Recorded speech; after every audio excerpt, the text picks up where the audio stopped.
आदिवासियों के राज्य में अगर आदिवासी ही सरकारी योजनाओं के लाभ से वंचित रह जाए तो निश्चित तौर पर यह एक विडंबना है। लेकिन यह विडंबना लातेहार जिले में हकीकत बन गई है। क्या अभाव झेल रहा है आदिवासी राज्य में आदिवासी परिवार, देखिए इस रिपोर्ट में।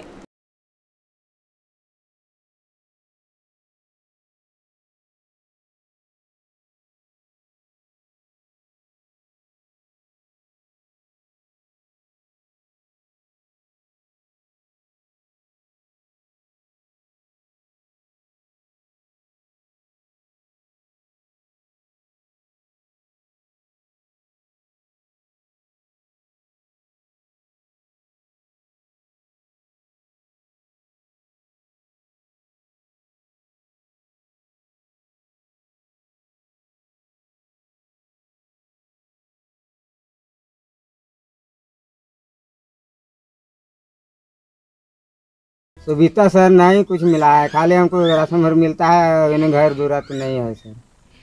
पेंशन में कुछ नहीं, वाइट कुछ नहीं। आवास वगैरह आप लोग?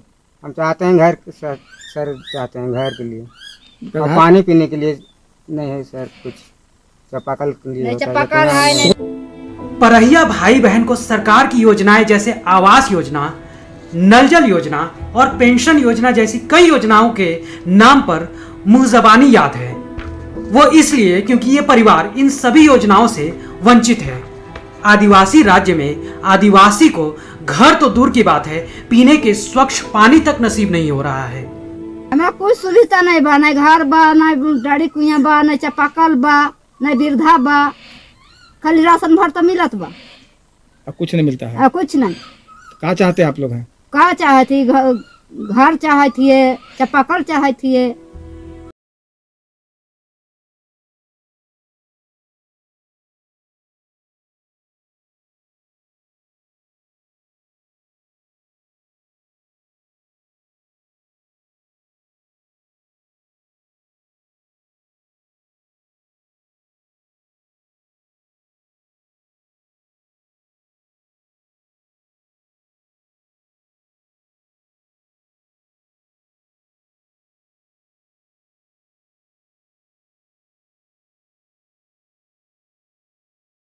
खबर पे और भी ज्यादा जानकारी के लिए हमारे सहयोगी रुपेश हमारे साथ फोन लाइन पे बने हुए हैं, उनका रुख करेंगे।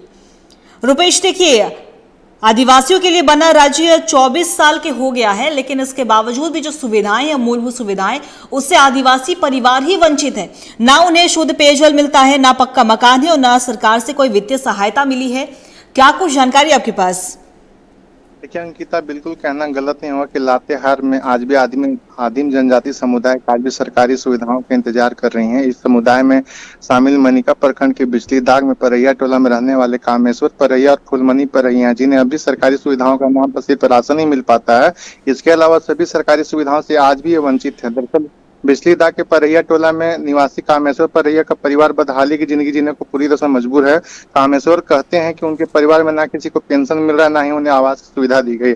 आप तस्वीरों में देख सकते हैं कि किस तरह पर मिट्टी के मकान में, वो भी दूसरे के मकान में रह रहे। यही कारण है कि वे बड़ी बहन फुलमनी के साथ दूसरे के मिट्टी के घर में रहकर किसी तरह गुजर बसर कर रहे हैं। कामेश्वर ने बताया कि उसे सरकारी सुविधा के नाम पर सिर्फ राशन मिल पाता है, ना ही नल जल योजना के तो शुद्ध पानी तक नसीब हुआ। गाँव में उसकी अपनी जमीन भी है, लेकिन आज तक उसे आवास की सुविधा नहीं मिल पाई। अगर बात करें फुलमनी की तो उनकी भी 50 वर्ष से ऊपर हो गई है, लेकिन पेंशन तक नसीब नहीं। एक तरफ सरकार आदिम जनजाति परैया समुदाय के लिए कई कल्याणकारी योजनाएं चला रही है, लेकिन उन्हें अभी तक इसका लाभ नहीं मिल पा रहा है। तो बिल्कुल ही कर सकते हैं कि सरकार को और प्रशासन को उनको पर भी ध्यान देने की जरूरत है और उन्हें भी सरकारी सुविधा दिया जाए। जी अंकिता, देखिए सरकारी सुविधा देने की बातें तो बहुत बड़ी बड़ी की जाती है, वादे तक किए जाते हैं, यहाँ तक कि मंत्रीगण शहर गांव-गांव तक जाकर इसका जायजा भी लेते हैं। ना जाने की लातेहार की स्थिति ऐसे क्यों है, ये भी एक बड़ा सवाल है रुपेश।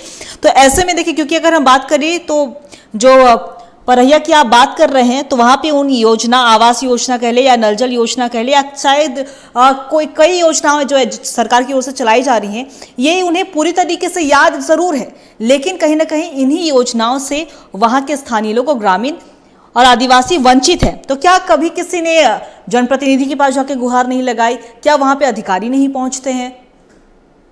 देखिए चुनाव के समय सिर्फ जनप्रतिनिधि का नजारा होता है।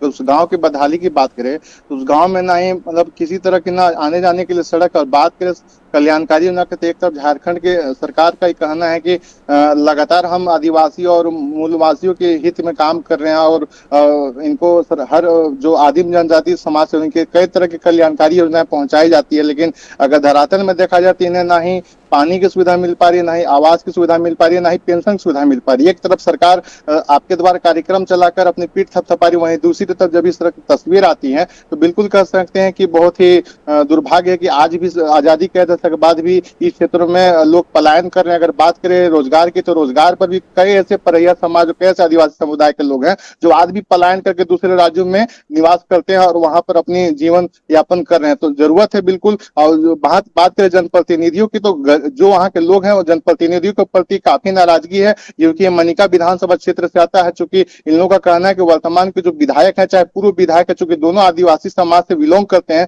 कभी भी चुनाव के समय नजर आते हैं, चुनाव जीतने के बाद कभी नजर नहीं आते हैं, सिर्फ और सिर्फ वोट बैंक की राजनीति करते हैं। तो बिल्कुल दुर्भाग्य कि आज भी समुदाय विकास से कोसों दूर है इस गाँव बिचली दाग। जी अंकिता। जी रुपेश, आपका बहुत बहुत शुक्रिया तमाम जानकारी के लिए।